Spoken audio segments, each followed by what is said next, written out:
आज हम लोग विभाज्यता का नियम पढ़ेंगे, है कि नहीं है। विभाज्यता का नियम क्या होता है इसको समझिए।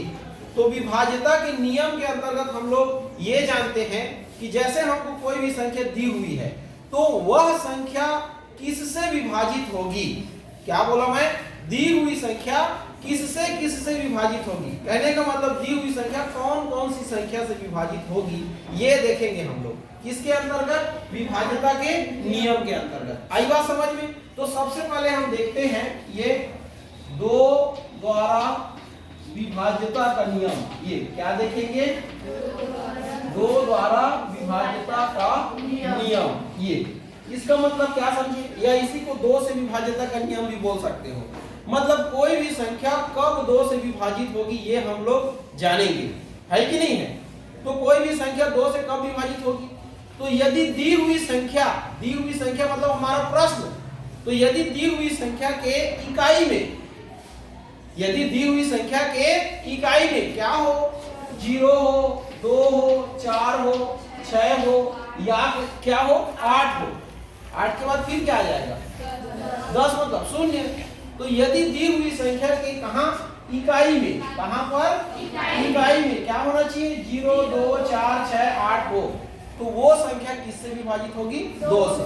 जैसे कोई भी संख्या बोलिए आप, कोई भी संख्या बोल सकते हैं, जैसे कि 268 बोले आप, तो हमको चेक करना है कि ये संख्या 2 से विभाजित होगी कि नहीं होगी। समझ में आया। तो 2 से विभाजित होगी कि नहीं होगी हम कैसे जानेंगे। तो इसके लिए हम क्या करेंगे, तो इसके लिए हम लोग इसकी इकाई के अंक को देखेंगे। तो इकाई के अंक में क्या है 8, तो 8 एक सम संख्या है। और देखिए इकाई में क्या होना चाहिए, 2 द्वारा विभाज्यता के नियम के अंतर्गत 0, 2, 4, 6, 8, तो 8 है कि नहीं है। मतलब ये 268 जो दी हुई संख्या है वो 2 से विभाजित होगी। क्यों होगी, क्योंकि इसके इकाई में क्या है, सम संख्या है या 8 है। आ गया समझ में। अब आप इसको विभाजित करके देख लीजिए, ये 2 से 2 एकम 2 एकम 2 तिया 2 चौके, देखिए विभाजित हुआ कि नहीं हुआ, हुआ ना। अब हम लोग 2 के बाद कौन आएगा 3, ये 3 द्वारा विभाज्यता का नियम। ये देखिए विभाज्यता का नियम, ये आ गया समझ में। तो 3 द्वारा विभाज्यता का नियम क्या है, तो जैसे कि हमको जो संख्या दी गई है, समझ में आया, उसको बतलाना है कि वो 3 से विभाजित होगी कि नहीं होगी। जैसे कि हमको देखिए 111 दे दिया गया, हमको बतलाना है कि ये 111 3 से विभाजित होगी कि नहीं होगी, कैसे जानेंगे। तो इसके लिए ये इकाई का अंक है, ये दहाई का है और ये सैकड़ा का है। तो ये सभी अंकों को आप क्या कर लेना, जोड़ लेना। तो ये देखिए 1, 1, 2 और 1, 3, टोटल कितना आ रहा है 3। तो सभी स्थानों का योग कितना आया, 3 आया ना। अब ये 3 को मतलब सभी स्थानों के योग को आप इससे विभाजित करके देखना 3 से, तो 3 एकम 3, तो शेषफल कितना आया 0। तो अगर शेषफल 0 आ रहा है तो दी हुई संख्या 3 से विभाजित होगी। आई बात समझ में। एक बार फिर से समझा देता हूं, देखना। इस बार मैं बड़ा एग्जांपल ले रहा हूं, 6, 2 और 1।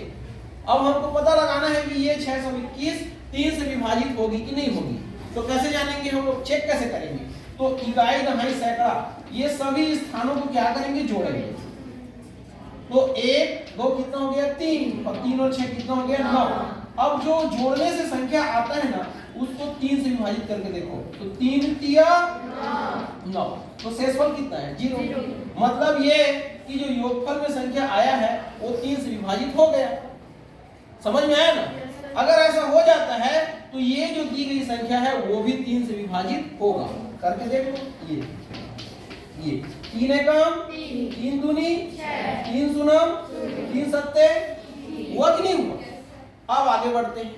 इसके बाद क्या आएगा, तीसरा 2 हो गया 3 हो गया, अब क्या आएगा 4। ये 4 द्वारा विभाज्यता का नियम। ये देखिए विभाज्यता का नियम, इसको कौन बतलाएगा।